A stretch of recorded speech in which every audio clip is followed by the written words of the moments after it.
Okay, so we'll just start right now.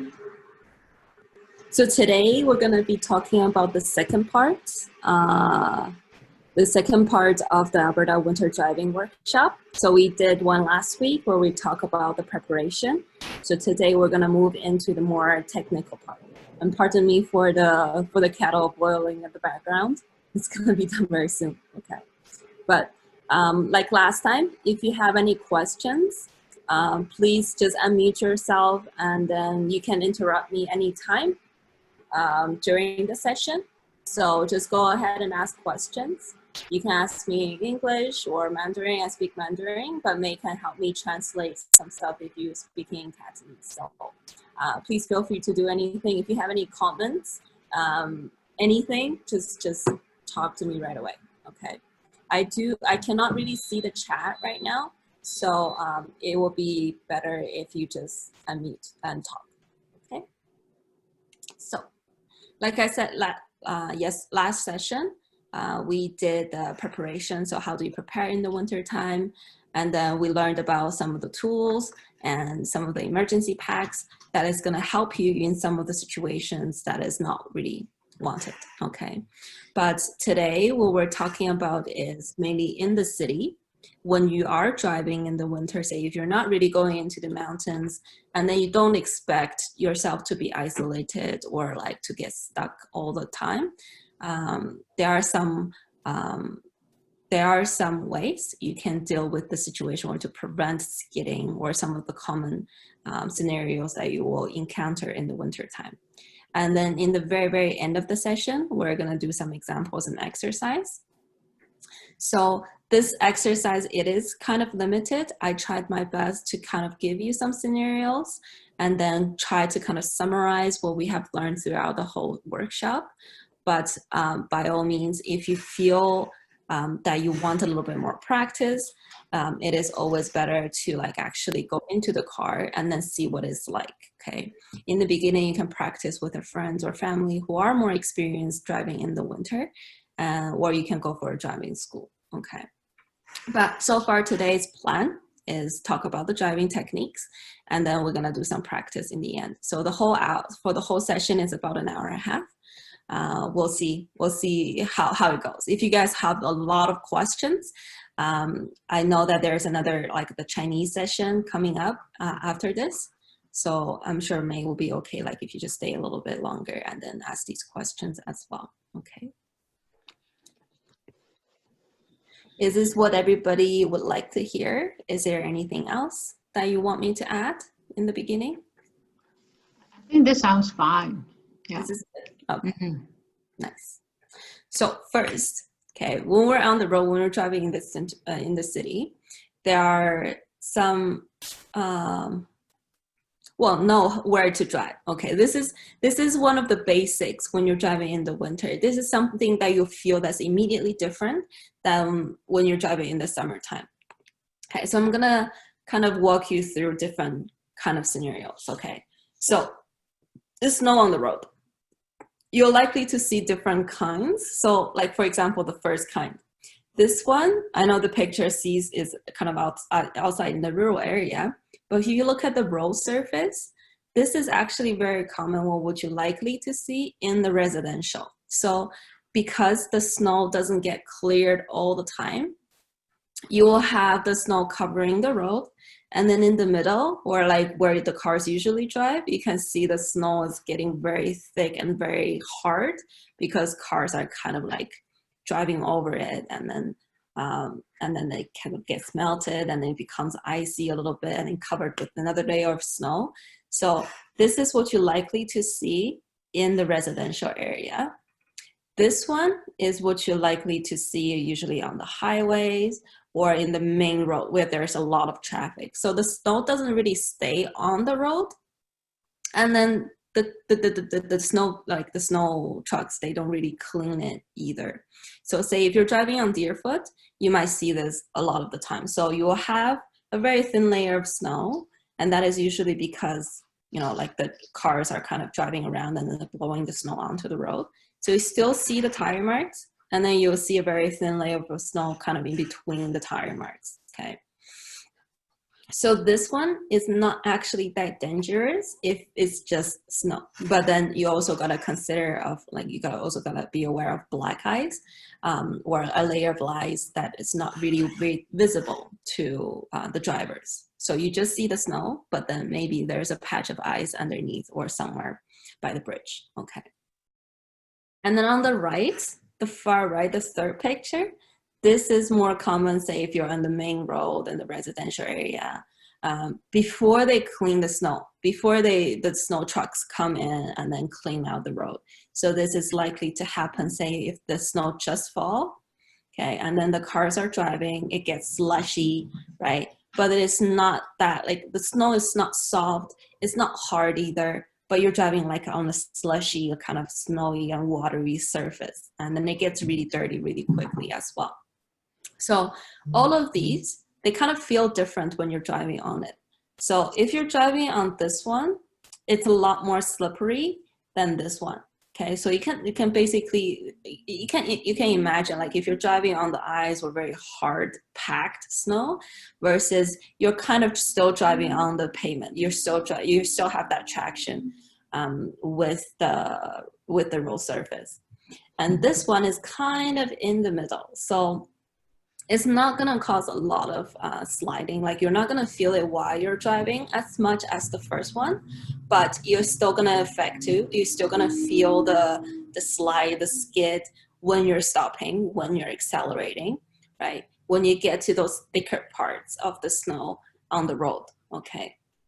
So all of these might feel different. So all of these, you might see it in Calgary as well. So this one, usually in the residential area, smaller road. This one on the bigger highways. This one is on the main road, but before the snow truck comes and clear it, okay? So you do need to kind of find your lane. You do want to know where you're driving at. So for the road surface, that's kind of like this one in the middle. You do want to drive where like you do want to put your tire on the tire mark. Okay, so you want to drive on the pavement as much as you can. Okay, so this is the best way. If you have this kind of road surface where you can see the pavement, always drive like on the tire mark. So this is one of the questions that I get from the students. For example, when I'm preparing them for the road test, they're saying, okay, do I have to follow the lane markings? Do I have to follow the lane markings on the road test, but they're like snow covering it? So if you can see over here, you see that the cars are kind of driving on the lane, okay? They're driving on the dotted line. So usually if you're doing the road test in the summertime, if you're driving in the summertime, you will still stay in the middle of the lane. So you wouldn't drive over here. But in the wintertime, because this part is cleaner, it's safer to drive over here, you could choose to go over into the tire mark. But also another thing is it kind of depends on the examiner as well if you're just going for the road test, okay? Because you need to be aware once you went over the lane marking, there could be the cars in the next lane who are trying to follow the lane marking, and then you're getting very close to each other, and that increases the risk of you getting into a collision. Like say if one of the car just skid a little bit, right? You can just scratch each other right away. So it depends on the situation, and it depends on, for example, if you're going to the road test, it depends on what the examiner is marking you, if you think that is a priority. But be aware, like consider different scenarios. So if there are cars beside you, of course, you want to stay, like the priority is to keep that space in between you and the other car, okay? If there's no car anywhere, and then it is safer for you to stay on the pavement, to stay on the lane mark, to stay on the tire marks, that is safer than you trying to stay in the lane, but then the snow is kind of causing a difference in traction and you might skid and slide, okay? So if you can, right, there's no snow or less snow, drive over there. Choose that portion as your driving lane if you can, okay? But if you have a road surface like the first one, where you have the packed snow and then fresh snow, so you would rather to kind of choose on this fresh snow kind of, okay? So packed snow versus fresh snow, you can drive on the fresh snow, okay? But it depends on what kind of tire you're having as well. If you're having the all season tire, I personally find that on the fresh snow, it feels that it has a little bit more traction than the ice, than the packed ones.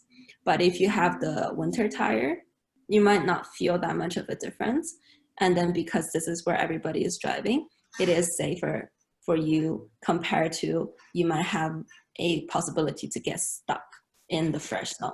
So one of the condition is that the fresh snow cannot be too thick. Like if it's like a really thick layer of snow, you could get stuck in there, right?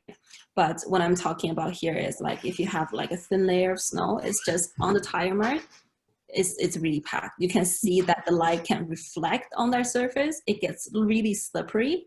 Then you could go into the fresher snow, okay?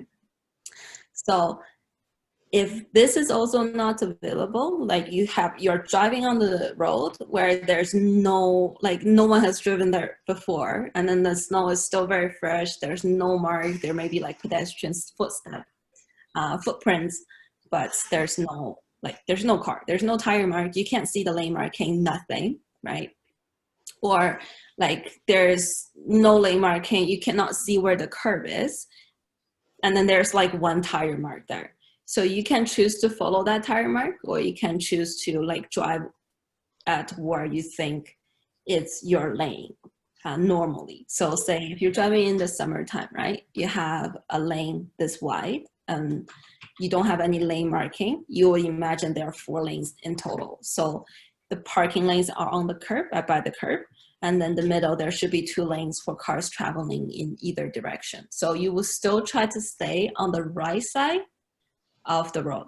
So try to stay on the left portion of the right side of the road, okay? So stay close to the mid-center of the road, but on the right side, okay? So this is when you kind of need to judge, okay, where is my lane? Just like if you're driving in the summertime and there's no lane marking telling you where to drive, you gotta choose your own lane. But here, what we're talking about, like if you don't know how thick that the snow is, if you are willing to take that risk, go in slowly, but prepare that you might get stuck somewhere in there, okay? Because you don't know what's under that layer of snow. Sometimes it's like the patch of ice under. We're gonna talk about parking later on as well, and then this is where the situation happens the most. Like you're trying to go into a snow surface where no car is driven, like no car has cleared that road before, and it's just like a pile of snow or a layer of snow. You don't see where the curb is, you don't see the ice under, so you went in because you have to park by the side of the road. You cannot park in the middle of the road. Sometimes you might get stuck in there because there's ice right under your tire that you didn't know about, okay, you couldn't see. So yeah, these are the kind of the priority as well. The safest, of course, you can go into the surface on the pavement. The second one, the fresher snow versus packed snow, go to the fresher snow. And then also if you have a layer of snow over there, there's like pretty fresh, and then there's no like lane, like visible lane, either from the tire marks or from lane markings, then you can follow the lane marking, or you can follow the tire marks so that you don't get onto the snow, or like that car can clear out some of the snow on the surface so you can see the ice under. Or you can take that risk and then just drive slowly, be prepared, okay? All right, now we're moving on to snow by the curb. Okay, so this is where a lot of cars get stuck. On the road when you're driving, it's mainly you can skid and slide. But when you are parking and then you kind of go into that snow pile, or you just get stuck in the parking spot, you cannot get out. So if you're just driving throughout the community, you will see a lot of people trying to get their car out. Try to help them if you can. This is what we talked about last time, right? Like if you have those towing chains, if you have those traction mats, like if you are well prepared, you might be able to help the other people too. And then if you do get into this kind of scenario, these tools is going to come in really handy, and it's going to help you save a lot of times outside in the like the minus 40-degree cold weather. Okay, so these are some of the common kind of what you would see. Okay, what you can expect in the wintertime in Calgary, especially if you're trying to park. So the first one, this is very typical. So you will have this surface that is pretty clean because the snow truck came in and then they cleared the snow, but then they push all the snow to the curb, okay? So you have this layer, so you have this pile on the side by the curb, and then cars are usually parked in here. So you see the cars coming in and coming out. And then you have this very hard edge over here because the snow has been melting and then the cars are driving close to the edge. So over here, this is a really hard, this is almost like a curb. But know that if you're parking, you do need to park over here by the actual curb. So cars do need to go over this edge and then go in here, so like where those cars are parked. But the problem is when you're trying to get out, because all of this snow and then the ice over here in this portion of the road, you might lose traction. It's harder for you to go over this edge back onto the dry surface, okay? So this is where the cars would usually get stuck. Another scenario over here, you don't have really like a hard edge, but still, like when you're trying to get out, all of these bumps over here, they can be pretty hard, and then they can be other cars trying to get out, and then they're spinning on the snow, and then it creates a little kind of a triangle, but it's really slippery, and it creates like a slope, a tiny slope underneath the tire, so it's hard for cars to get out. So this is another for the parking. And this one is usually, this is a curb. Cars don't really park over here, but you can see that this is a pretty fresh kind of, yeah, this is a fresh batch of snow. Not a lot of cars parked here. It's relatively smooth, but you can still see this edge. And then you can see the snow is pretty clean. It's still pretty fresh. So in this scenario, it's not that easy. Well, you can still get stuck if it gets really thick, okay? So the problem here is, if it's not thick, it's not very easy. Like, it's actually safer than these ones. But if it does get thick and then you cannot tell how thick it is over there, you could get stuck very easily as well. So these are the scenarios, and then these are what you can expect, okay? So now you know the risk. So we're gonna talk about how we can deal with these now. Now for the, actually, let's look at a video first.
Okay. So can people tell me, like, what are your thoughts right now? What do you think about this video?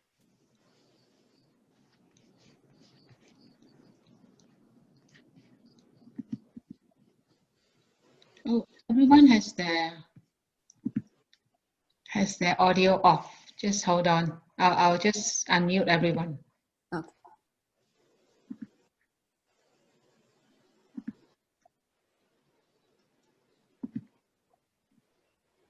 Any comments from any of you?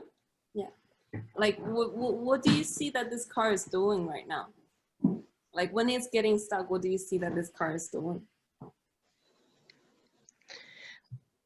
I think the car is trying to get unstuck, but it is just spinning its wheel, right? Yeah.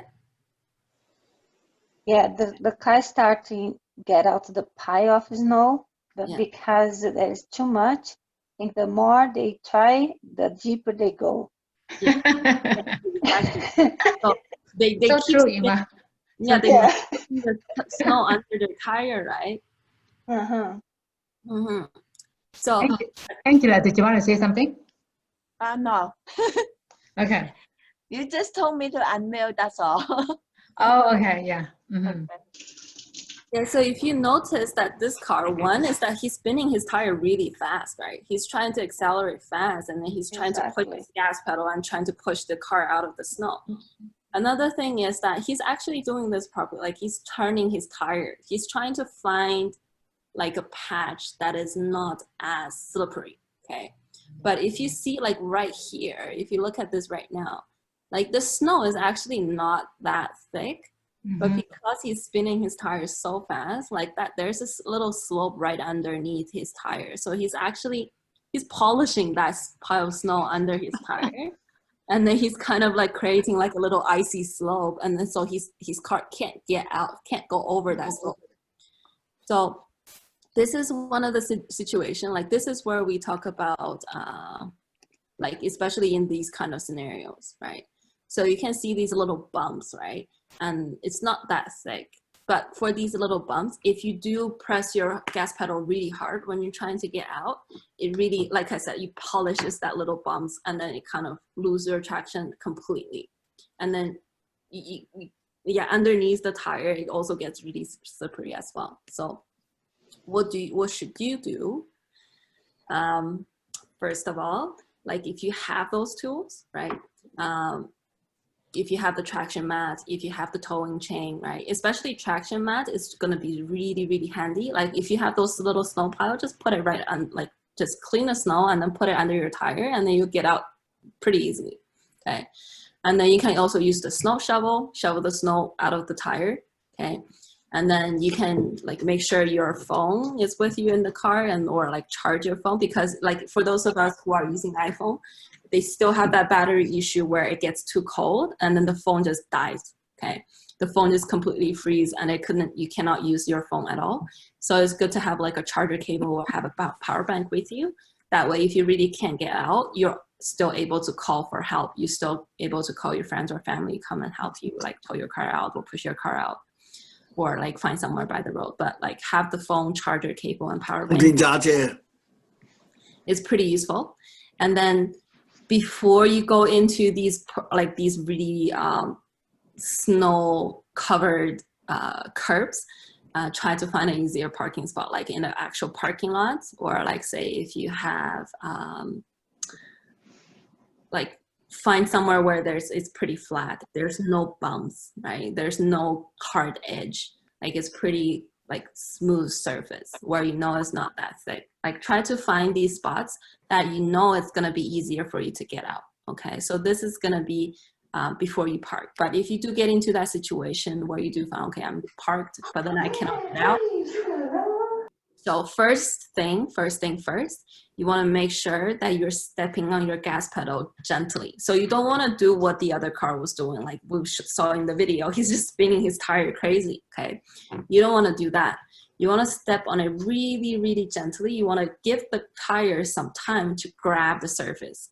So you want to think about it as, okay, so I'm stepping on it little bit by little bit. So you're like kind of imprinting on it instead of trying to like push the snow out.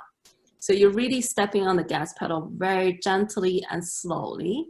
Once it grabs the snow, okay, once it grabs the snow, you're gonna continue with that steady pressure. So you're not all of a sudden pressing really hard. You're not gonna floor the gas pedal. And you don't wanna brake all of a sudden either. You always wanna keep the car moving very, very slowly, okay? That is when you can, okay? So if you're already in the situation where you already spin the tire, and then there's already a very icy slope under your tire, it's harder for you to do anything. So that is when you try to change the tire direction, or you try to rock the car. So what I mean by rocking the car, if you can see what the other car was doing in the video, he was trying to go back and forth. So over here, he's going forward, and then he's trying to, and then this actually worked a bit. So he's going backwards, he's going forward, And then after he went back, he got out of the slope, and then he tried to move forward, but now he's just spinning too fast, okay? So after he moved backward, he's moving a little bit forward. That is actually the perfect time, oh shoot. That is actually the perfect time for him to actually step on the gas pedal slowly. Step on the gas pedal slowly and actually get out. So if you already created that slope, back out. So get out of that slope. So you're not touching that icy slope. You are touching on the pretty like a fresher snow surface. And then you're gonna step on the gas pedal really slowly, not like the other car, not spinning the tire. Okay, so just go slowly forward and then change the direction of the tire. So you're actually still getting out. You're not going back to the same place. Okay, if you're going back to the same place, it's just gonna be the same scenario over and over and over again. So in general, you wanna remember, okay, always step on the gas pedal gently and slowly. Okay, actually really, really slow. So you barely hear the car. So you can hear the engine revving a very, very tiny bit. It's still pretty quiet. And then you can kind of still feel the car is moving a tiny, tiny bit. And that is a good sign, okay? If it's a good sign and it's moving a tiny, tiny bit, continue with that pressure. And then if you continue that pressure, it still wouldn't move. It stopped moving anymore, like it's not moving anymore. Then you try to reverse. Get out of the spot, you can change the tire direction, you can try to steer, and then repeat that process over and over again until you kind of get out, okay? So make sure when you're reversing, you're also grabbing the snow very slowly, so you're also pushing this tire very slowly, gas pedal slowly, and then you're moving forward, changing the tire direction, changing the steering wheel, and then you're stepping on the gas pedal slowly, okay? Does it make sense? Yes, it does. Okay. Can I ask a question? Yes. The tools that you mentioned just now, like if you have a traction mat, if you have a snow shovel and all that, right? Say it again. Oh, yeah. The tools to get yourself unstuck, right? Those are things that will give you the friction, right, to get out of the snow. Yeah. What about a bag of sand? Yes. I always had that habit of carrying a bag of sand in my trunk in the winter time. Yeah. Bag of sand, salt, or cat litter, they all work. Okay. Mm-hmm. Yeah. So it's like, it's going back to the previous session, right? Like all of these things that can increase your traction. And there was one time, I remember we were just stuck on the driveway. So we're right in front of our garage. And then it's really packed. And then we didn't have we tried the shovel, but it's really hard under the car. And then we just can't move at all, right? So what we did was we actually boiled some hot water and then we poured over the ice until it kind of melted, and then we get out. Like it actually helped a bit, but that is because we're right in front of our house. Like we're still right in front of the garage. We're just stuck on the driveway.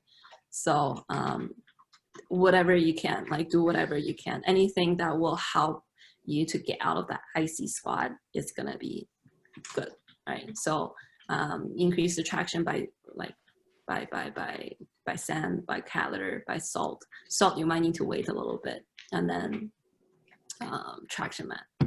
For me, I really think that traction mat is gonna be is the best option. Of course, it's gonna be more expensive, but you just keep it in the car, you use it forever. It doesn't run out. So yeah.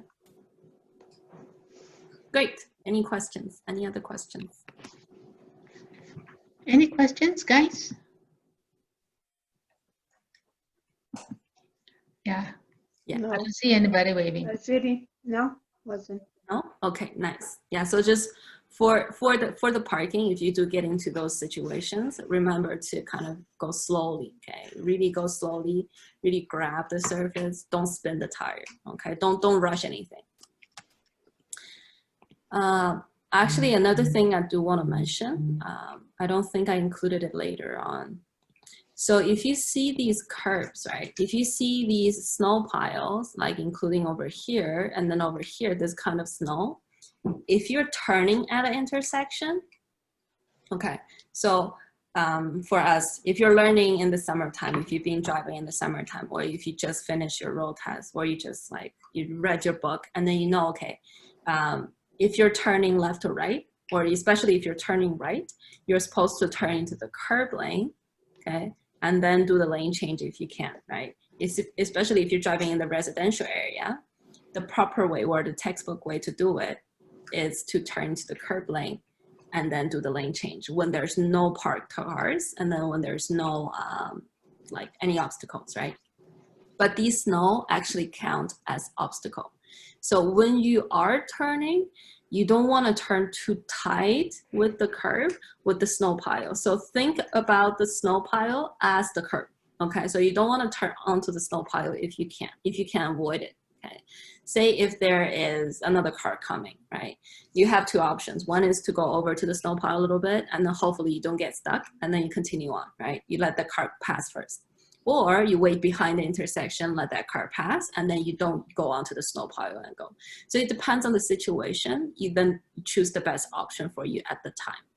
But what I want to really point out is try to avoid going onto those snow piles whenever you can, because you don't know what's under the snow, right? That's really the thing, and you don't know how thick that is, because sometimes the curb, like it's like a like what do you call it? Like a crown road. By the edge of the road, by the curb, it dips down. So it might seems okay over here, but right there by the curb, it's deeper. So there is a possibility that you will get stuck during the turn as well for the similar scenario. So you do get stuck in the snow. So you do deal with it the same way, okay? So if you find, okay, I'm spinning the tire already, the car is not moving, then you reverse and then go slowly, step on the gas slowly, and then try to change the tire direction, okay? Now, another situation you can expect to get stuck or to have some kind of situation is hills, okay? Hills, I'm still pretty scared about hills. There's sometimes you don't, it's so steep that you just can't go on there. You just can't really push the car up unless you have proper tire, unless you have, you know, like 4-wheel drive is gonna help a lot. But if you have front wheel drive and then you still have the old season tire or old weather tire, sometimes it's not really enough for a really steep hill, okay? But there are some things you can try, okay? Like for example, you're driving, and then you see, oh, there's a hill up ahead and I gotta go up that hill. And then you start thinking, okay, this is what I'm gonna do, right? So, yeah, actually, before we do that, let's show a video again. Oh shit, he's done. Oh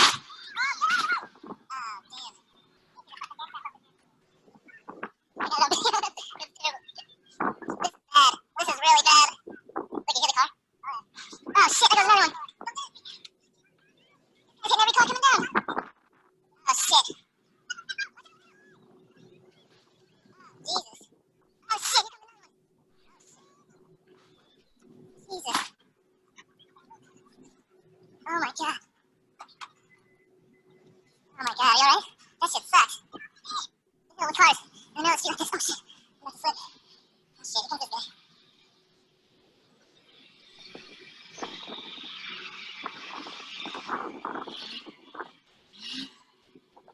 Oh damn.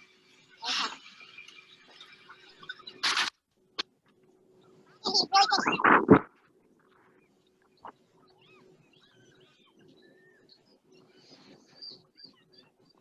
Ah, good idea. Yeah.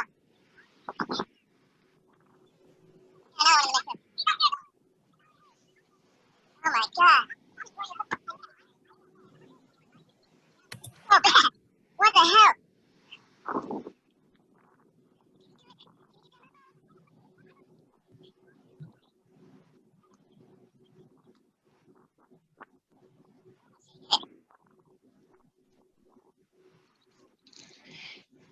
He's not reversing, right? The car is just rolling down the hill.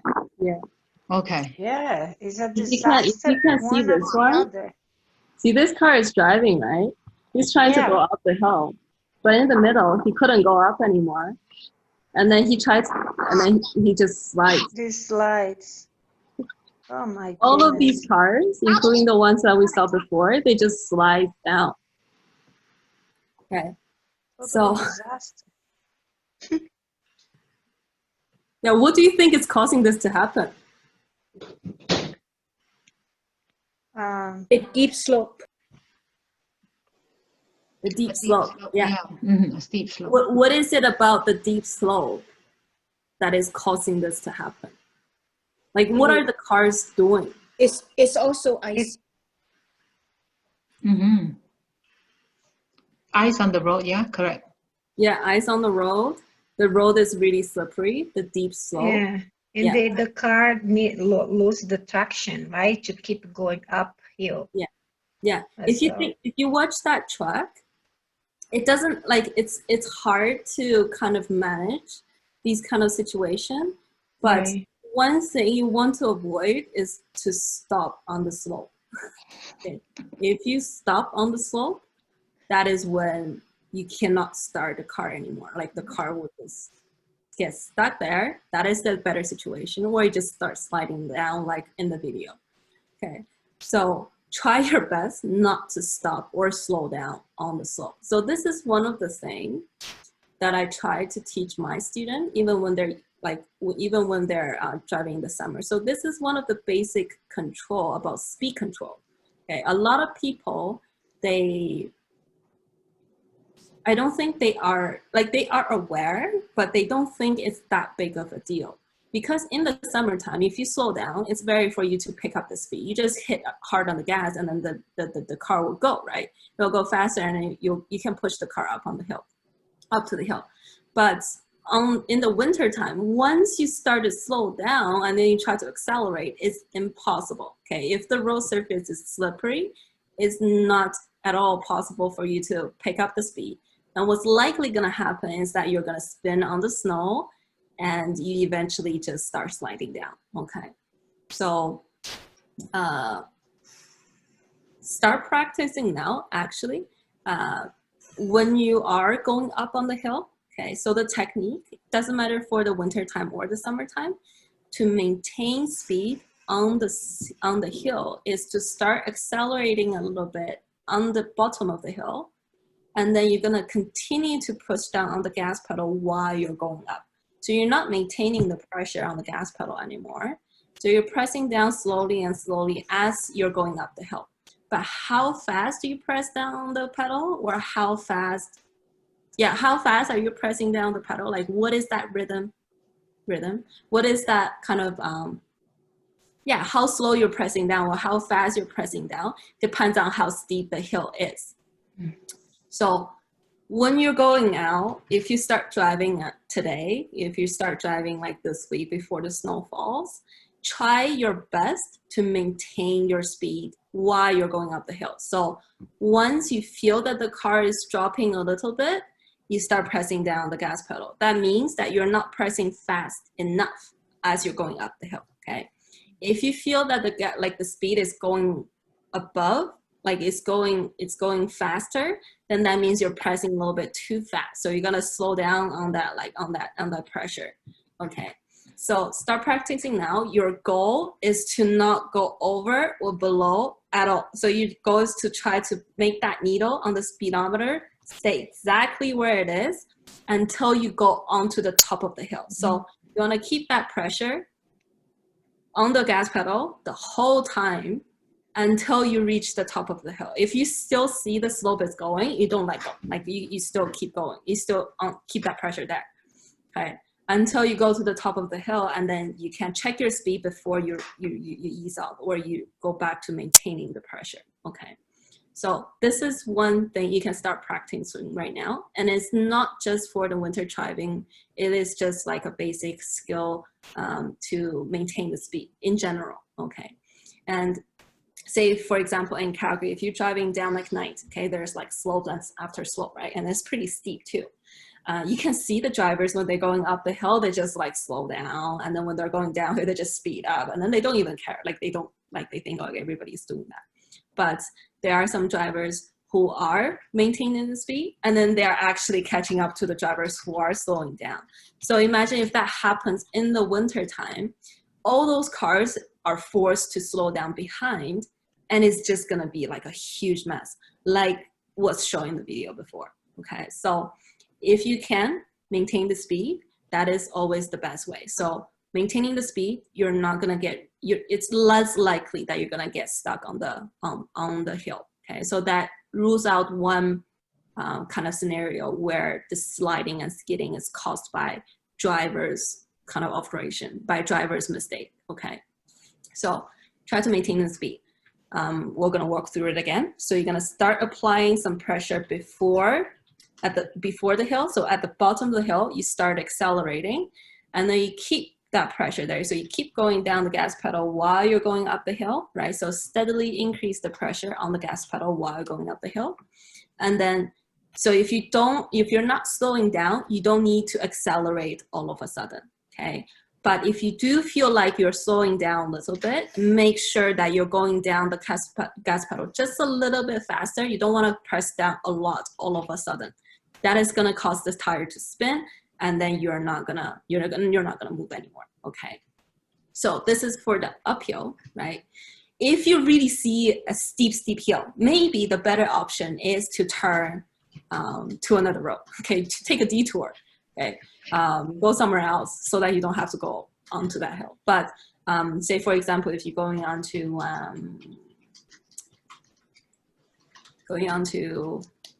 let me think about a slower. There are so many steep hills in Calgary. Yeah, there's actually a lot of steep hill in Calgary, like especially by Crescent Heights. McKnight, there's one. But say like if you're going on Shaganappy, right? So like if you're going Shaganappy by Nose Hill, or if you're going on Starksea, those bigger roads, that's like going up the hill, but it's not like steep like this, right? By Crescent Heights, there's actually some really steep hill like this. Yeah, like that area too. Yeah, so these ones maybe try to avoid them. But yeah, like if you are already driving at a higher speed, it's easier because you have that inertia going up. So like that's why when I say like before you go to the hill, like at the bottom of the hill, start accelerating already. So because you have that speed there, it's gonna push you a little bit. Maybe you just need that little bit of the push. So these are some of the things you can try. Okay, it might not always work. It depends on how slippery the road is. It depends on how steep the hill is, and it depends on like when you start pressing it, and then like how fast you're pressing it. So it really takes some practice. So start practicing now. When you're on the drier surface, just try to make that needle stay exactly where it is the whole time you're going up the hill. Okay, so try to stay exactly at 50, 51, 52. Try to get exactly at 50. Okay. That is such good information, Ming. I really appreciate. I've been driving here for over 30 years. Like looking at the speedometer is like such a good way to gauge whether or not you're keeping that steady speed. So thank you so much. I really learned something this morning. Yeah, nice. And actually you raised a really good point, right? So like for new drivers, a lot of times like when you feel like you're experienced enough, you don't look at the speedometer all the time, right? You're just following the traffic, and then you have a good control of the speed. You'll feel like it's going faster or slower. But there are some times you do want to make sure that the speed is pretty steady, okay?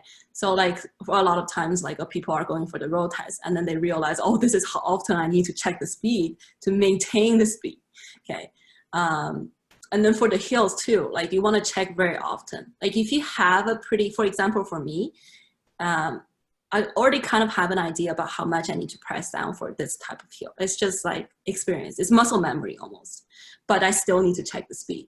And then for those of you who are starting to practice, either just for speed control in general or for winter driving going up the hill, check very often. And then you don't want to stare at the speedometer. Like this is one thing I really want to point out. Like don't stare at it.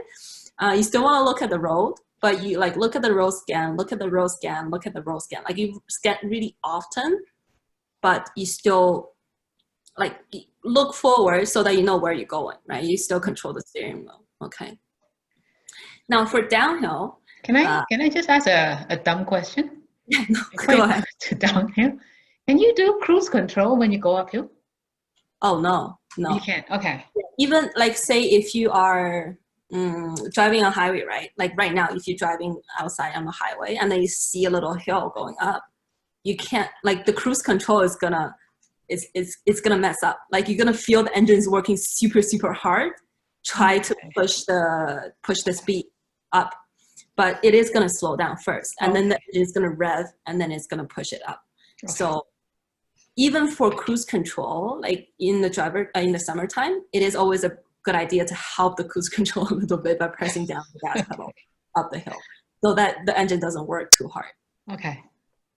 Yeah. So like I said, like start accelerating early. Yeah. Don't wait until it slows down and then accelerate. Okay. I have a question on chat. What is cruise control? Cruise control is a feature in most of the cars right now. Like unless you buy a really old car, a feature that allows you to take off the gas pedal, and then the car still goes at the same speed. So say if you're driving on the highway, right? Like your speed is 100 kilometers an hour, and then you don't really need to, like, there's just a one straight road, there's no intersection, there's no really any need for you to stop unless, like, for example, an animal comes in your way or something like that. Then you're just maintaining the speed. And then if you keep your foot on the gas pedal, it's going to be pretty hard, like your leg is going to get tired. So they put in this feature so that if you set the cruise at 100 kilometers an hour, the car is going to automatically apply this much, it's automatically going to drive at this speed, unless, until you press the brake or you cancel the cruise. So it's basically a feature that allows the car to drive by itself at a certain speed. And I would say most cars can have cruise control, or all cars have cruise control. Like if you buy a new car, they're all gonna have it. Like the one, maybe like 2000 and like around 2000, if you year 2000, 2005, maybe up to there, 2005, 2006, they might not have it. So, but if you have a newer car, they should all have it. Mm-hmm. Yeah. Yeah. Any other questions? Okay. So don't cruise control in the winter. Don't do that. Oh yeah, no. Okay.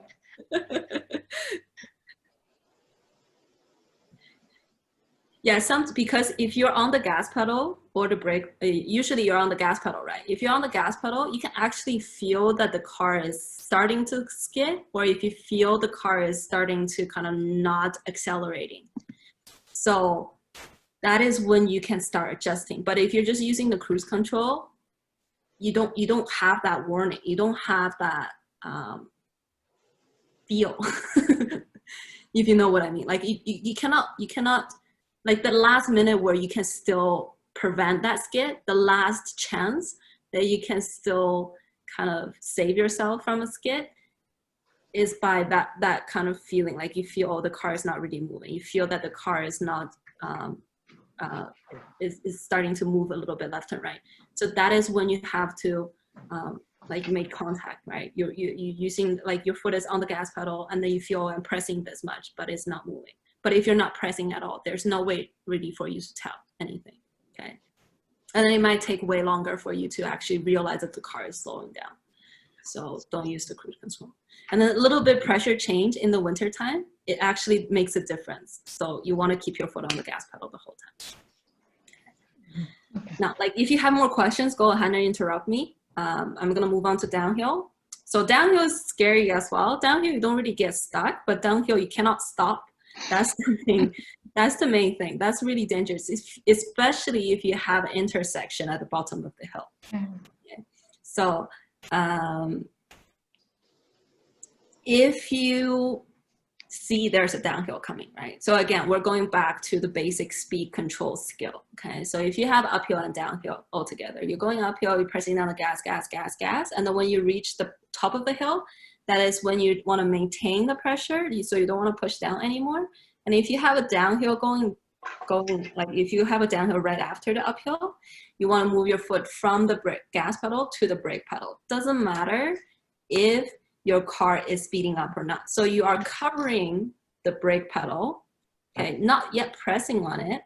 So once you feel that the car is starting to accelerate, then you start applying pressure. So you're not braking a lot, trying to make the car stop or slow down, but you're just applying a little bit of the brake so that the car doesn't go out of control. okay? So it depends on how steep the hill is. Again, if you have just a little bit of the slope, okay, easing off the gas pedal may be enough. Or sometimes you don't have to ease off the gas pedal. You can just like, you know, let go of the gas pedal and then you can go back right away. You can start going right away. But if for those very steep hills, if you don't go to the brake pedal right away, it's gonna accelerate really quickly, okay? Maybe before, like the next time you check the speedometer is already like 10 kilometers over. So you're gonna feel the acceleration as well. So when you feel that the car is about to accelerate, it's about to go fast, that's when you need to start applying the brake. But before you start applying the brake, cover the brake first anyway, okay? So if you see it's a pretty steep hill, just brake. If you are driving in the winter time, again, like before you even feel that, just start braking anyway, because you know that it's gonna cause some trouble when you reach the bottom of the hill, especially when there's an intersection. If there's no intersection, so for example, if you're driving down McKnight, right, John already, those uphill, up, down, up, down, up, down. So on the downhill, you're maintaining the speed, right? And then at the bottom of the hill, if it's going up again, you can use that acceleration trying to go up the hill as well. But if you are having an intersection, if you do have an intersection, so if you're on the top of the hill, you look all along the road and you see there is an intersection up ahead, that is when you need to start braking anyway, okay? How fast or how much do you brake? Depends on your speed, depends on whether or not you're gonna slow down or you're trying to stop, okay? So that all depends on the situation. But the thing is, you want to have that mentality, want to have that mentality to brake early. So don't wait until the car is already going fast and then you try to start braking, okay? Or when you get to the intersection and then you try to start braking like you usually do in the summertime, it's not gonna work, okay?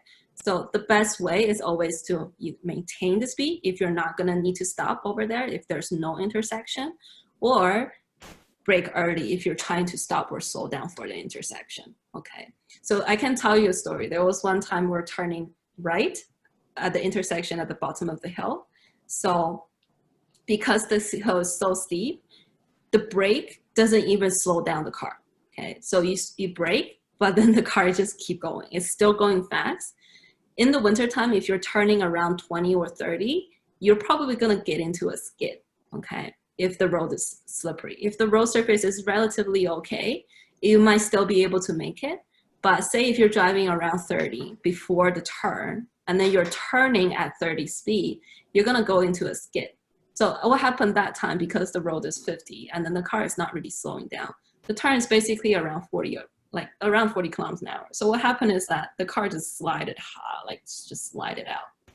It's basically, they call it an understeer, okay, understeer. So you're steering, but then the car is moving the other way, okay? So it went all the way, crossing 3 lanes and ended up in the median, on the median. So this is the danger about not being able to slow down, not being able to stop. If there is a car coming on the other side, on the side, it's even worse. Like you can actually get into a collision. So make sure you are driving at a slower speed on the downhill, okay? If you really want to be careful, just slow down anyway. On the downhill, drive slower than the normal speed limit, okay? That way you are ready to stop whenever you need to, okay? So brake early, pay attention to the intersection at the bottom of the hill, okay? Leave plenty of extra space before the place where you want to stop, okay? So basically, if the stop line is here, this is where you want to stop, you're actually preparing to stop right here, okay? So that you have some space over here to, in case if you slide, in case if you couldn't stop, okay? So, yeah, just give yourself extra space. And brake early. Basically, that's it. There was also another time I'm going downhill, right? And then I'm trying to stop, but I don't feel like I could stop anymore. There's a car stopped right in front of me in my lane at the intersection. Luckily, there are lanes on either side of my lane that are empty. So I have a little bit extra space if I move into the other lane. So what I did is I did the lane change and then I eventually stopped before the intersection. before the stop line. But that car, it was there. If I didn't do that lane change, I could have just crashed into him. Maybe not a big crash. I was almost stopping as well, but still, like I would hit him. So there are still some times that you might misjudge the distance. So again, try to start braking early, just in case. Okay, it's gonna happen one day. So it's better to be careful than, sorry. Okay, safe than sorry. Okay. Can I just ask, does anybody have any question at this point? Like, such good information this morning. Any questions?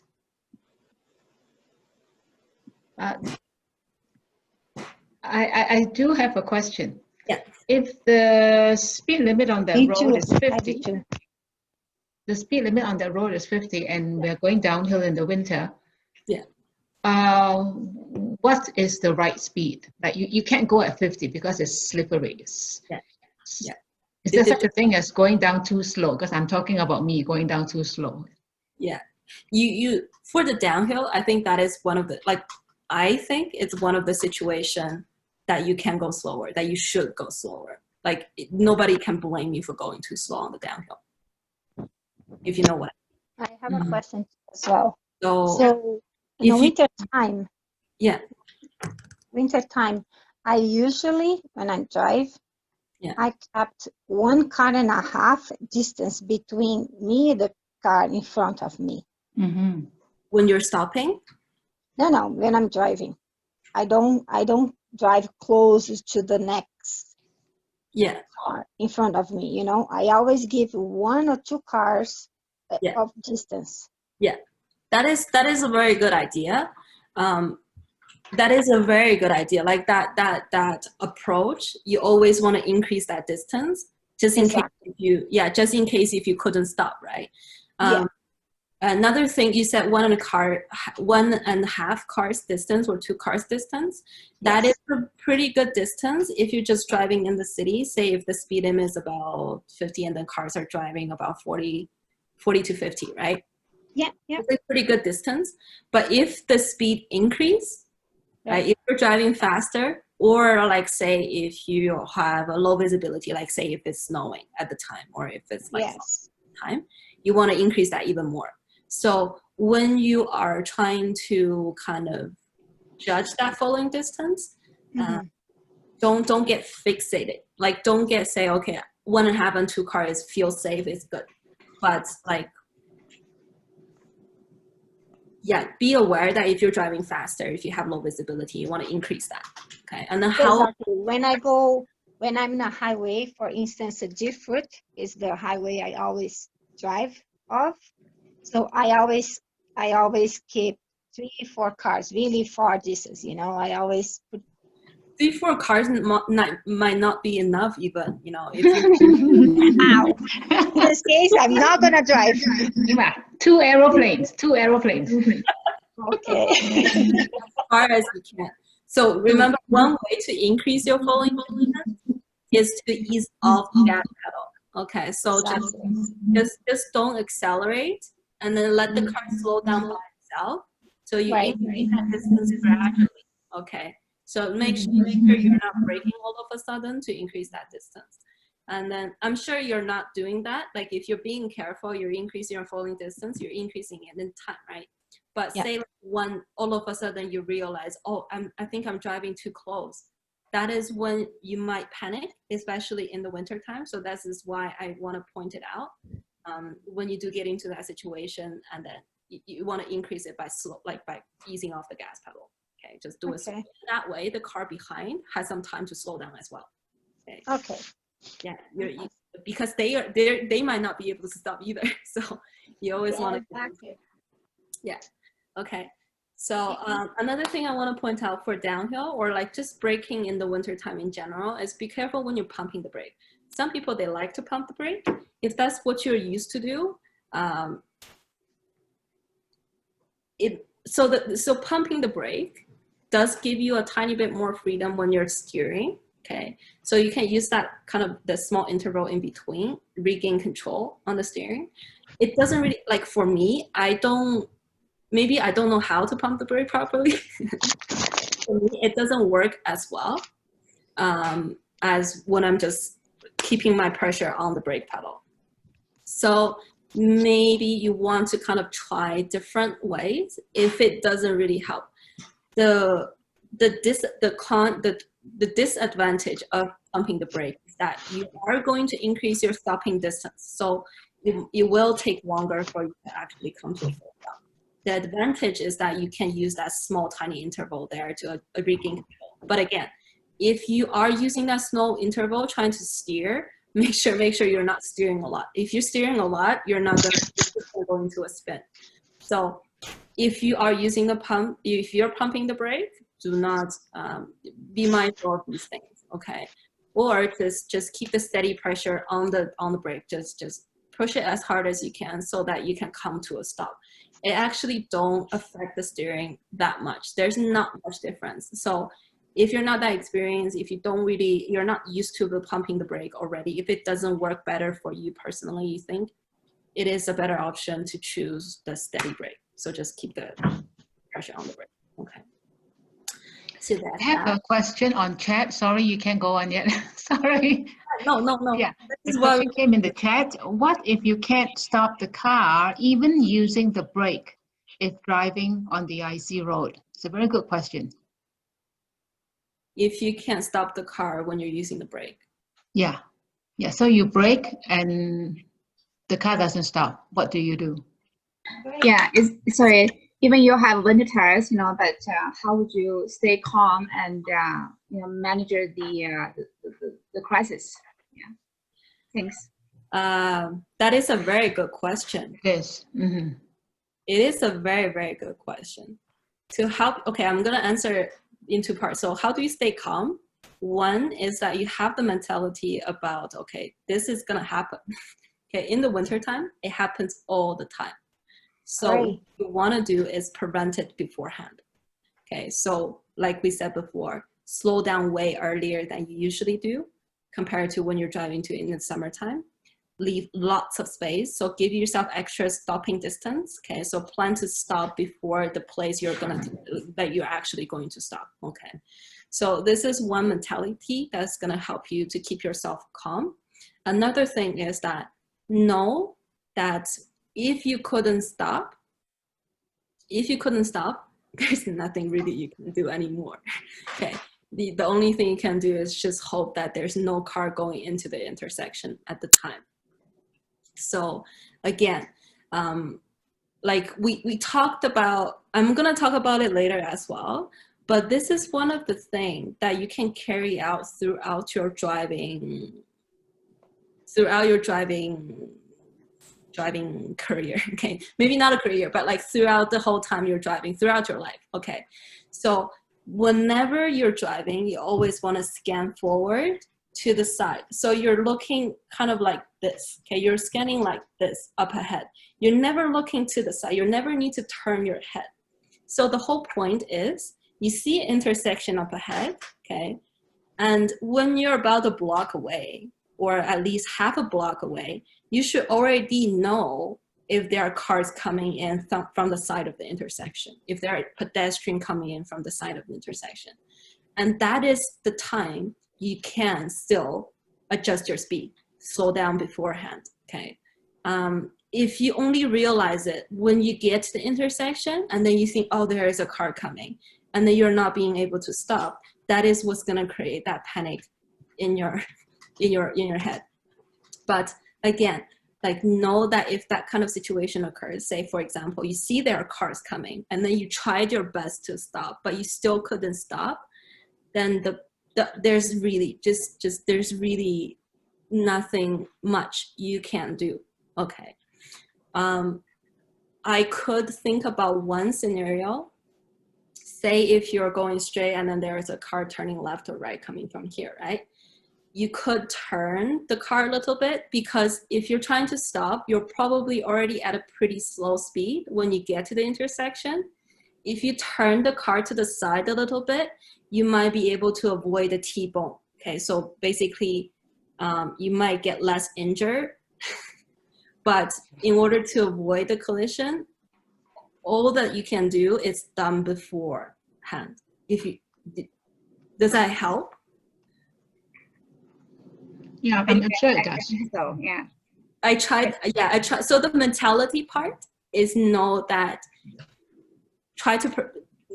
you can prevent it beforehand, and then if you cannot prevent it, you just basically accept the fact that you might get into a collision, and don't stare and frantically like brake or accelerate, because it's not really gonna do much. But if you're already at a slower speed, say if you're already at the intersection, right, and then you're pretty slow already, turn the car to the side a little bit so that you don't get injured as much. So I have, thanks a lot. I have another quite quick question. What if you have PTSD, you have had a car accident before? How Yeah. would you overcome the obstacles? Because that's big struggle for me now. Right? Yeah, I know what you're talking about. I actually have some students Yeah. that they have to learn to drive. Like they have to drive. And Yes. otherwise they wouldn't have ever touched the car again. So in that case, of course, practice, right? The more you drive, the more you know about how the other cars behave, the more prepared you are, the better it is. So when you are practicing, you need to have the mentality, or you need to know that you are observing beforehand. So a lot of times when people get nervous, their vision closed down. So they are only fixated in what's pretty close to them, okay? Or they're staring at one thing, and then they're just being extra careful at one thing. But that is actually, you want to avoid staring at one thing for too long. So you always want to scan, get a general condition. So get an idea about what's happening on the road in general, where all these cars are coming, and then what they are going to do. What is it like when they're going to stop? What is it like when they're not going to stop? So these are all the things you're watching out for while you're practicing. So your goal is to know the drivers, is to know what the driver is going to do. And that way you have you are able to prepare yourself. Like I understand on the road that there are situations that it just happens too soon, and then you cannot control as much. You don't have as much control in that situation. But know that in Calgary, most of the drivers, they do follow the rules. Most of the times, the drivers are predictable. So learn as much as you can about the drivers. I would actually recommend you to go with a driving school, professional driving school, but also like be careful when you're choosing it, because sometimes you go into the car and the exam or the instructor doesn't teach you as much. They only tell you the rules and everything, and you still got to absorb everything yourself. But ask the instructor, doesn't matter who you're going for, ask the instructor, tell me what you see, okay? If the instructor are able to tell you what exactly they're looking at, you follow where they're looking and train your eyes so that you can pick up the things that you gotta watch out for, and you are able to react properly. So if you're practicing with an instructor, your goal is to, one, train your eyes. You wanna know what you're watching out for, know the indicators of the cars moving around or stopping or starting, right? Know the indicators about those cars. They might interfere with your path of travel, right? And then another thing is to let them tell you how you deal with different situations. Like if you see this car coming, do you brake or do you just ease off the gas? Okay. If you see this car signaling, do you ease off the gas or do you brake or do you accelerate? So ask these questions to the instructor, even if they don't plan on teaching this way, but this is what's actually going to help you to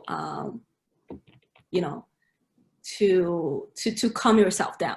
Okay, if you know what's going to happen, then you are able to calm yourself down. If you know how to deal with the situation, you're confident, it's going to help you calm yourself down on the road.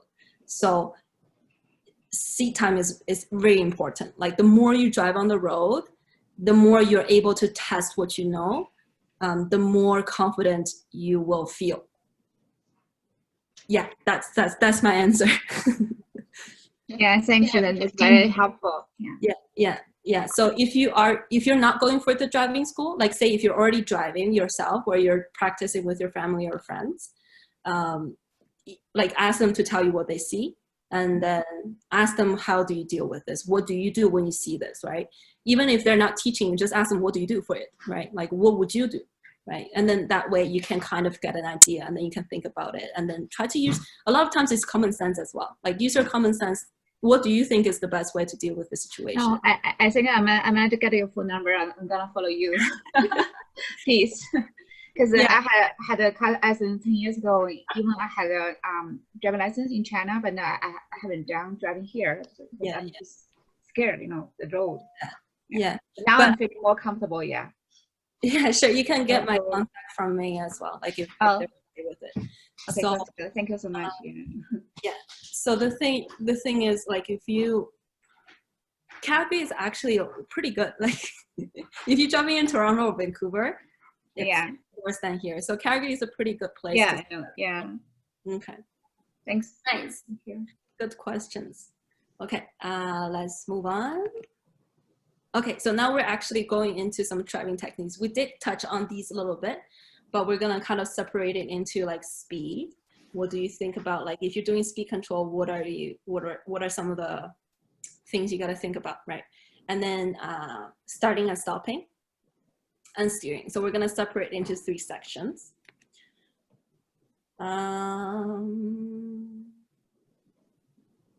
I'll show this video later on when we're doing exercise, since I think we're running a little bit late, but it's okay. Yeah. I'm still gonna show the same video when we're doing exercises. So I'm just gonna go through everything beforehand and then do the exercise. So before I was thinking, okay, we're gonna see this and then kind of get an idea of what are some of the mistakes and what is causing the mistakes. Then I walk you through. But we're just gonna flip it around, okay, right now. So if you're driving too fast, the risk is you can get into a skid more easily. Say if you're steering a little bit, you're unable to stop when you're planning to stop, or you can lose control. Like say if you skid and then you slide and then you break into another car, things like that. It's easier for you to lose control if you're driving too fast. But if you're driving too slow, you also have some risk. So you can obstruct the traffic behind you, or you can get into a rear collision if the car at the back, say for example, you're driving in the low visibility condition, like it's snowing, right? And then your tail light is not on. And then you're driving extra slow on the road. The car was driving 50 kilometers, you're driving 30. They catch up to you, but they can only see you when they're so close. They don't have time to brake, to stop, to slow down, or they just panic and lose control. You can have some situation at the back, okay? So you need to be aware that either driving too fast or too slow is gonna have some risk, okay? It's gonna impose some risk if you're driving in the winter time, or even in the summertime, same thing, okay? But when you are in the traffic in the winter time, the logic or the principle, the rule of thumb is usually maintain the distance, but drive around the same speed as everybody else, okay? So for example, the speed limit is 50 kilometers an hour. If the other cars are still driving around 50, you don't want to go over, like, you don't want to go 30 kilometers an hour or like 50, 60, okay? So maybe 45, 48, right? Like a little bit slower if you want to be careful. Or say like, it's of course it's not recommended, but say if you're in a rush and then you have the winter tire, like you're pretty confident, you want to drive a little bit faster. But still be aware that if you drive fast, there might be a situation where there's an intersection or there's a pedestrian, or there's just some like things you didn't see beforehand blocked by the traffic at the intersection, then you won't be able to stop. So drive around the same speed as the traffic is usually the way to go. If you want to be careful, don't drive too slow. Maybe 5 kilometers is good enough, okay? Don't go like 15 kilometers slower, unless you're going for a turn. So when we're talking about turn, that is when you need to signal early and then actually alert the other driver so that they have time to slow down to a speed that you need to for the turn, okay? So when you're driving, we want to drive around the same speed as the traffic. But after you have stopped at an intersection, so for example, if you have a stop sign, right? you have a stop sign, you stop, and you're checking for the traffic, and then now you're ready to go. So when you're going, if you accelerate too fast, that is gonna cause some skidding and sliding as well.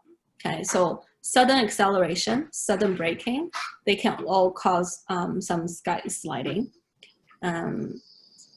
That is when you need to give yourself a lot of time to enter the intersection.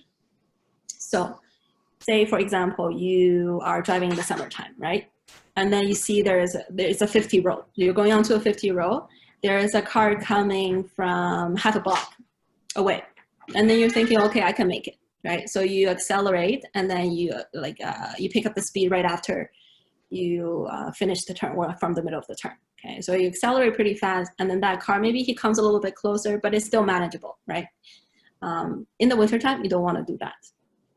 In the wintertime, a block away, say 50 kilometers an hour, or like a block and a half away, because when you're actually accelerating, you won't be able to accelerate at the same speed, or you won't be able to turn at the same speed as you do in the summertime. So that is when you got to leave extra space for yourself. So you are looking for a bigger gap in the traffic, okay? When you're not sure, say you're thinking, I think I could go, but you're not sure. So that is when you just stop and wait, okay? So when you're not sure, it's better to just stop. If you are sure, like you feel, okay, this is no problem because it's so far away, and that is a good indicator that you can turn. But still know that you are only accelerating so little, like you're only accelerating slowly. You're not pressing on the gas pedal all of a sudden trying to go into the intersection, okay? So remember when we're talking about if you're trying to get out of the parking spot because there's a lot of snow, the same thing can happen at the intersection if you're turning left and right, especially if you're turning right. Because if you're moving over to the right side of the road, closer to the curb, you might be on the snow. Okay, try to avoid driving on the snow when you're turning right, but sometimes you might, like say if there's a car parked on the left side already and you're trying to squeeze through, and then it looks okay. So like the snow is not that thick and it looks that there's not much snow, but you can still get into that skidding situation. So yeah, just be careful. Accelerate very slowly. Press on the gas pedals gently, slowly and gently, until the car starts moving. Then you can pick up the speed. Okay, so that is why you give yourself lots of time. For the stopping, we talked about this before. You want to start slowing down early. So say, for example, usually this is where the intersection is. Usually you will stop, start braking here and then come to a full stop, right? But in the winter time, you want to start braking here, and then you don't want to brake slower than you usually do, okay? So you don't want to brake at the same pressure or the same tempo as you usually brake in the summertime. So you brake slower and brake earlier, so that basically you even out that pressure, okay, when you're braking. That way it's going to help you come to a smoother stop. And again, plan to stop not exactly at where you're supposed to stop, but a little bit beforehand. Okay. So when you're stopping slowly and gradually, not only you have more control, but also it warns the other driver. It gives the other driver some time to slow down. It kind of forces the other driver to slow down early together with you. And then it's going to make the whole situation safer for everyone. Okay. All right.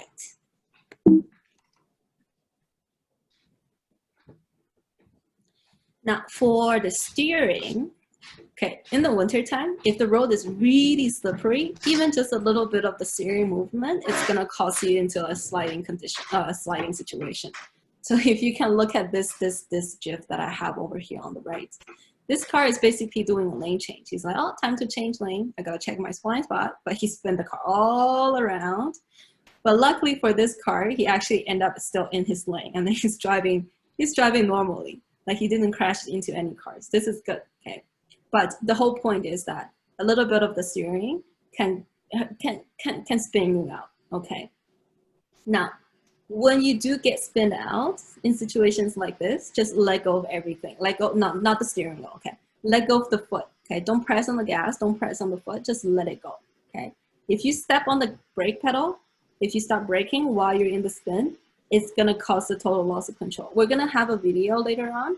Try to like actually this instructor or this person explains in detail how do you correct everything. I don't know if we have time to watch the whole video. Yeah, we do. Okay, we probably do. So we're actually gonna go through everything, and then he explains better than I do. So I'm just gonna let him explain everything, and then there's actually a lot of useful information there. But for now, before you get into that situation, before you learn how to correct a skid, try to prevent it first, okay? So do not use sharp or sudden steer. So like sometimes in the summertime, you are trying to turn, or like, yeah, say if you're trying to turn right, okay? You're trying to turn right into the curb lane, and then you're driving pretty fast. So you just slow down to about 20-ish, 25-ish, and then you turn a lot, and then you recover a lot, and then you end up in the same lane. In the wintertime, if you do this, it's gonna spin out the car. It's gonna cause the spin out. So try to always start, try to start early, try to start steering a bit earlier. And then for the wintertime, if it's really, really slippery, and then in order to prevent a spin out, you could cut corner a bit, okay? So the risk of cutting corner is still there. So you might still interfere with the oncoming cars. You might still interfere with the car that is, parked right beside you. So the risk is still there. So you really need to kind of consider the whole situation. If there's no car, so if you see that there's no car coming from the opposite direction, there's no car stopped at the intersection next to the lane you're going into, like you're not gonna interfere with anybody's path of travel, cutting corner just a bit is gonna help you during the turn. So you don't have to turn as sharp. Does everybody know what I mean by cutting corner? No, I was going to ask, what do you mean by cutting corner? I think I can annotate here. Okay, say for example, this is the intersection, right? This is the intersection, and then this is like the yellow line. And so usually say if you're turning left, you would turn like this and this, right? Mm-hmm. So you do like a nice L shape, okay? But like if you turn too late, you will need to turn sharp, right? To end up in the same lane. Okay. So cutting corner is like you cut corner this way. Okay. If you know what I mean. Yeah. Mm-hmm. So you're cutting like this, this, this. So basically you're making a smoother turn. But again, like if you have a medium here, you won't be able to do that. If you turn too early, over here, you actually have to make another sharp turn. So this is where you're gonna have the spin out as well. And if there's no medium there, if you are able to cut like this, this is where you could use cut corner to avoid spin out during the turn. Mm-hmm. Okay. But this is when you are not able to slow down enough. Okay, then you have to cut corner in order to avoid the spin out. If you're able to slow down enough, so like here, you're already slow to like, when you're still straight, you're already slow to like maybe 10 kilometers an hour. Doesn't matter how sharp you're turning. There's a little, like it's much less risky. Like there's much less chance that you're gonna go into a spin out. So the better way is always to be able to slow down beforehand. Okay?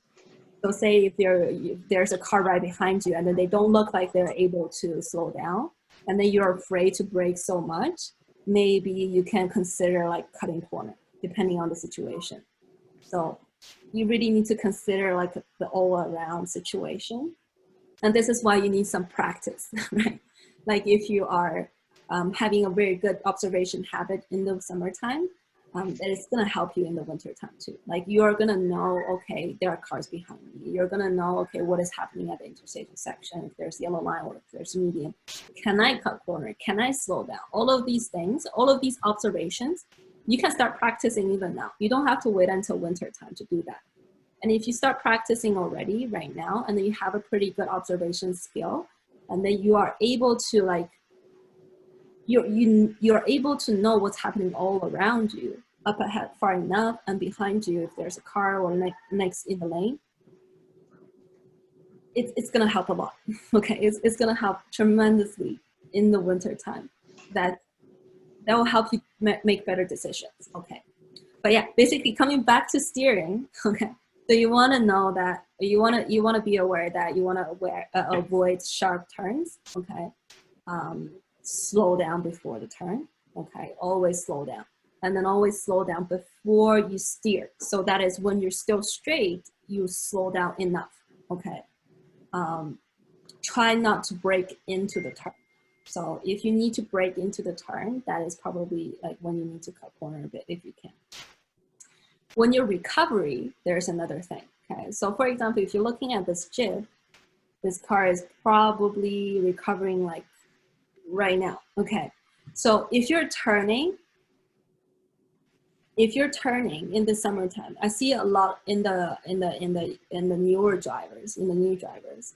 So when they're turning, and the turn is pretty smooth, but then when they're recovering, so when they're going back to straight, they recover late. Okay, and then if you recover late in the winter time, so when you recover late, in order to stay in the lane, you have to turn fast. Okay, because otherwise you go into the next lane, or you turn into the curb. So if you turn fast, again, you can't spin out. So start practicing now. When you are recovering, if you find yourself always need to recover fast, that usually means that you're not looking far enough in the turn. Okay, so either you're looking at the curb right beside you because you're afraid to hit it, or you're looking at the pavement right in front of your car. So start looking far enough, start looking for the whole roll that you're turning into during the turn. If you only start looking after you have gone into the lane, it's usually late. Okay, so the recovery usually happens about 3/4 of the turn. It doesn't happen after you're completely in the lane. So start looking far early, and then start the recovery early and slowly. Okay, so this is another thing you can start practicing right now, even before you hit the winter, and then it's gonna help you in the winter time.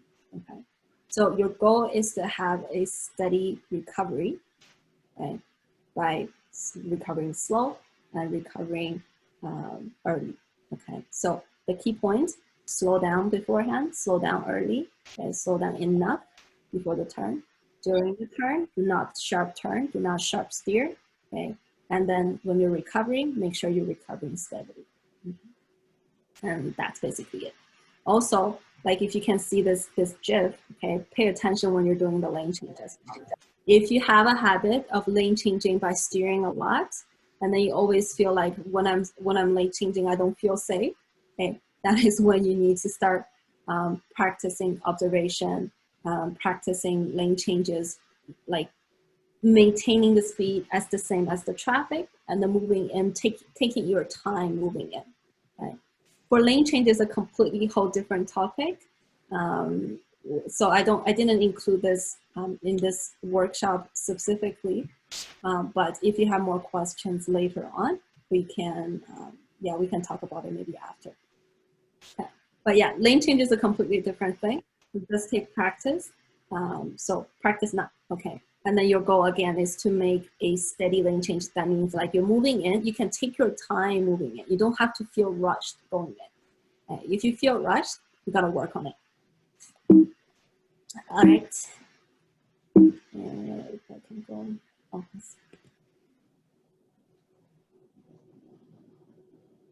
So now we're gonna look at this video. So how to correct the slide on an icy road. So this is when you're already going into a spin out. So by either steering too much or the road is just completely just too slippery. Heart-stopping moment. Has it happened to you yet? If it hasn't, it will. Unless you're prepared. This video will show you how to correct a slide on an icy road, but more importantly, help you avoid one in the first place. This is Dan Robinson with icyroadsafety.com. We're going to talk about 3 main points in this video when it comes to dealing with icy road slides. The first one, be aware of the weather conditions in the wintertime. 2, slow down when icy roads are imminent or in progress. And 3, respond appropriately if your vehicle begins to slide. Before we get into correcting a slide, let's talk about how you can avoid one in the first place. Anytime the temperatures are near or below freezing, stopping moment at high speeds, a slide will be conditions. The bridge is more exposed to air than the roads will completely slow down. If you stay aware of the weather conditions and slow down when icing is expected or in progress, you'll avoid getting into a dangerous slide in the first place. That's always the better outcome. The statistics show that most serious and fatal icy road crashes happen at high speeds, generally above 45 miles an hour. The higher your speed, the more likely you are to lose control, and the more difficult a slide will be to correct successfully. Your speed should never be above 45 miles an hour on icy roads, even on a highway. Some types of road icing are more dangerous and may require even slower speeds. In some cases, it's just a bad idea to be on the road at all. As a general rule, if your car begins to fishtail or slide, it's a sign you're going too fast for the conditions. Before we talk about correcting a slide, let's talk about oversteer and understeer.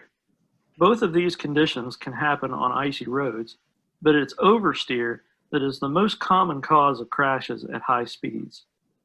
Understeer happens when your front wheels lose grip in a turn, causing your car to keep going straight, even though your wheels are turned to one side.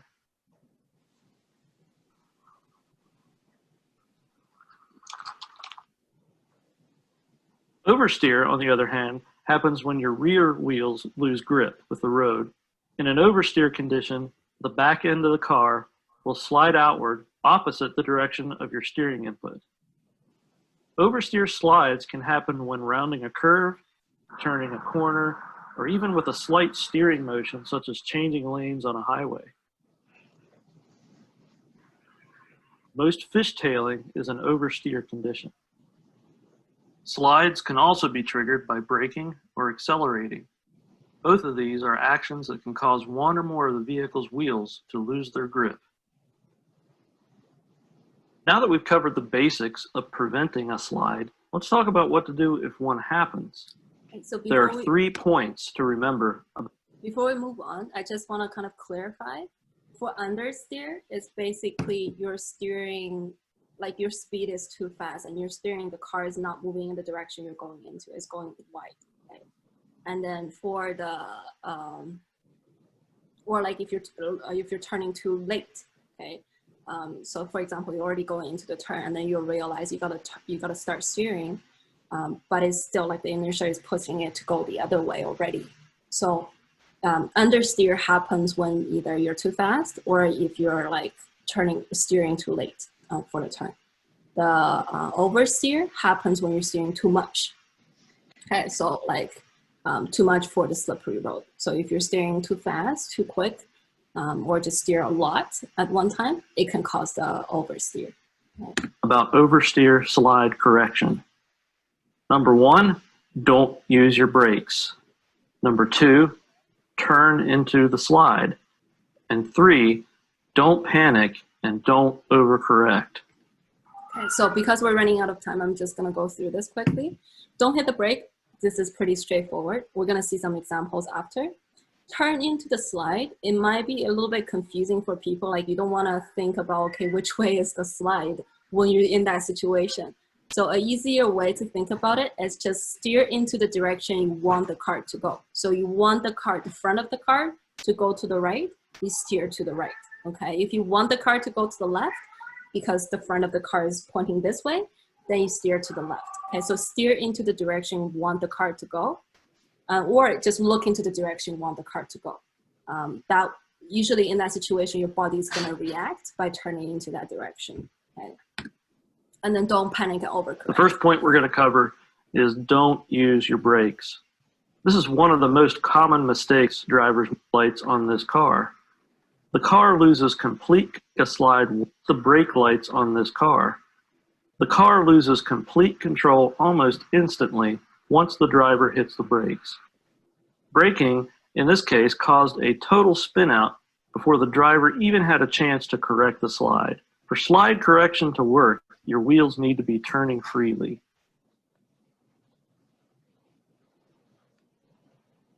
The second point, turn your front wheels in the same direction that the rear of the vehicle is sliding. You've also heard about turning into the slide. To the right, turn the wheel proportional to how often make it in one direction. Be prepared on accordingly. Let's take a look at correcting a couple of real-world slides from the driver's view. The steering wheel position is superimposed.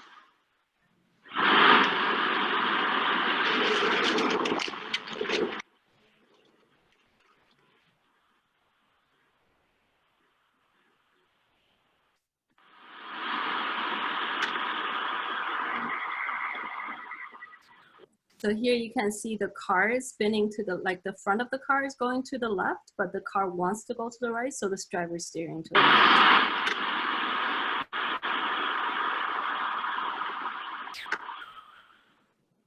Finally, the last point. Don't panic and don't overcorrect.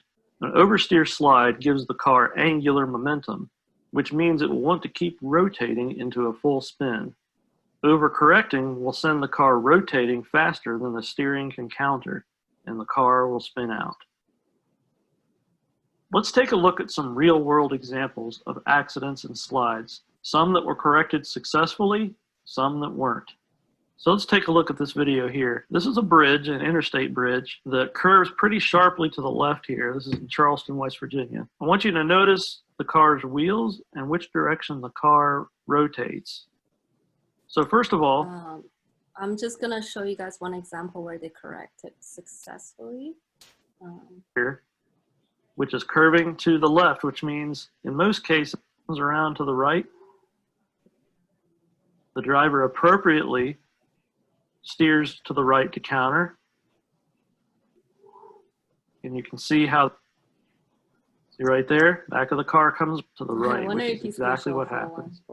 Ended up on, wasn't as much ice out there, but still here at high speeds. Oh no. What I'm about to show you here is a very rare event. This is somebody that successfully corrected a slide. So let's watch and see what happens. The guy's going around the curve here, which is curving to the left, which means in most cases, an oversteer slide is going to make the car slide out to the right, which is exactly what happens. So let's watch. See right there, back of the car comes around to the right.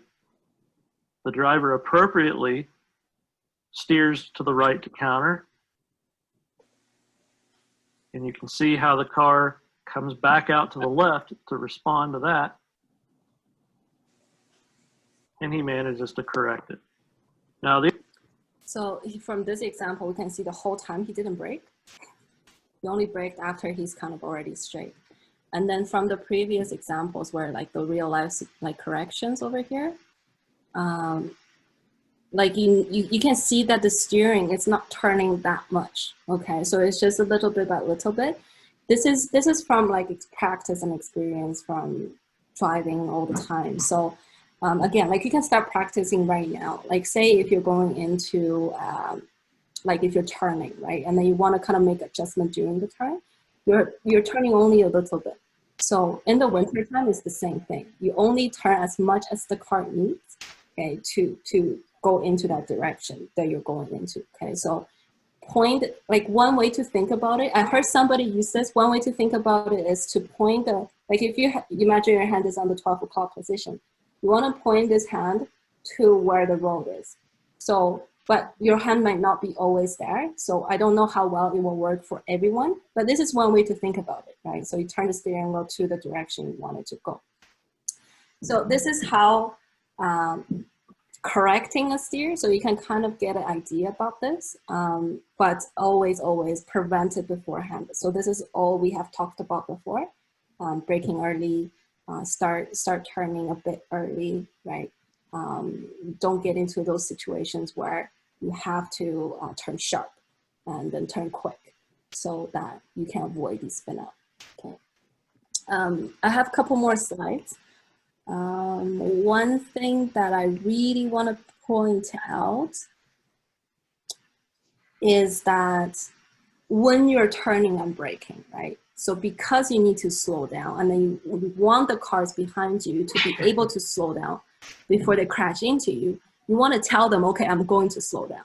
So in the summertime, signal might not be so important, right? Like cars can stop and slow down almost whenever they want, okay, if they're not speeding like crazy. So for example, if you're driving, and then all of a sudden the car in front of you are trying to turn into the parking lot, and then you feel like, oh, I have to brake a lot, right? Not to crash into that car because you didn't expect that car to slow down so much to turn into the parking lot. Now this can cause a lot of, like this is very common and very dangerous in the winter time. So if you are turning, always signal early. And then when do you signal? It's when it's before you start slowing down. So, you know, when you usually slow down, you ease out the gas pedal and let the car run for a bit, and then you hit the brake, the car gradually slows down, right? So when you let go of the gas pedal, that is when you must signal already, okay? Even before you go even before you let go of the gas pedal. If you see somebody is behind you, and then you know you gotta slow down pretty soon, you can signal already, as long as you don't confuse the drivers behind for you to turn into another intersection before the one you're gonna turn into. So as long as you don't confuse the other drivers, signal is the best way to tell them that you're gonna slow down, and it's the best way to prevent a rear collision, okay? But that is given that the car behind you is looking, right? If they're not looking, if they're distracted, there's nothing really you can do more. But do as much as you can, right? By signaling early, okay, to tell them that I'm about to slow down. And then also for the braking, right? This is another thing. When you brake early, whenever you hit the brake pedal, your brake light is gonna be on, right? And the car knows that, okay, you're slowing down. So if you start braking early, you also give the other two cars some time to, you know, to slow down as well. So you start braking early and start braking gradually and brake gradually, even out that pressure, it is gonna help with the whole situation. So all of these, the last slides is to basically give warning. Like the whole logic is to give warning to the other cars, and then watch out for the warnings that the other cars are giving you. So basically, if you see a car in front of you has his signal light on, you know, okay, I'm gonna start slowing down already, even before he starts slowing down, right? Because he needs to slow down, he must slow down for the turn. And then it's just whether or not how slow he's gonna be. So you're gonna watch out for the intersection. Where is that intersection? How sharp is that intersection? So if you know where he's turning into, and then if you imagine, okay, if I'm turning at that intersection, how slow do I need to be? You have an idea about how slow do you need to slow down for the car in front of you. So all of these ones are pretty similar to the summertime, but one thing is to increase the following distance. My cat is fighting. My cats are fighting. And then it's just to increase the following distance. But the observation skill, it is very important. And then you can start practicing from now. Okay. Some of the common mistakes that you can expect at the intersection. For the turning cars, they might turn wide because they are sliding, right? Sliding during the turn. So expect that the cars might slide. So what you do is do not drive beside another car, okay? Or like leave a lot of space.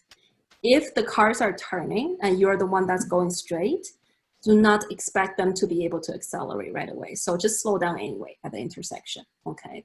So that you have that space in front of you before you reach the other car, okay? Especially for the right turn. So if you are turning right at a red light at an intersection, you're watching out for the gaps, right, in the traffic. But if you misjudge it, after you turn, you might find the car is pretty close to you behind. Now, if you're the car who's going straight, and then you see there's a car turning into your lane from the intersecting road, that car might turn really slow, and then they might turn wide. So just before you reach there, start slowing down. Leave that space open in front of you in case if that car not being able to accelerate or not being able to turn into the correct lane. Okay, so leave lots of space around you, okay, forward, backward, left and right, okay, and then prepare for some of the situations beforehand by looking early, okay. and then indicate those things, signal lights, indicate those brake lights, okay? The traffic light, if it turns yellow, you know the cars in front of you is gonna start braking eventually. So you can start braking early as you want, as long as you're not obstructing the cars behind, okay? As long as you're not braking too hard. So yeah, that's it. I don't think we have time to do the exercise. I'll try to move a little bit